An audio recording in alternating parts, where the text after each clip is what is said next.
Kami ni Opa, nag-workshop kami sa Star Magic, live workshop. Meron kaming friend doon, na friends ni Paul. Yun, tapos nanood sila ng recital namin. Tapos, nung nag-birthday yung friend namin, oo, naman. Tapos sabi niya lang ako. Pero, yun, nung nag-birthday yung friend namin, yun, doon namin siya naging parang na-close namin siya. Tapos, oo, na gumawa ng music. Right idea. Yung naging yung grupo, hindi siya after yung birthday, siguro mga Ginasilegda ang ibad mo. Last year pa nang yung birthday. Basta matagal. Ganun yung ba? Yan lang. Okay. Alam niyo kung sino kumuha ng pangalan?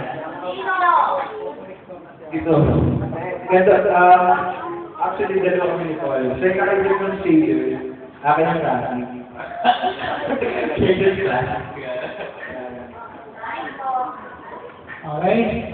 Yung mga nakasuto ng t-shirt dito, baka sayang naman yung suot nyo. Yung nakita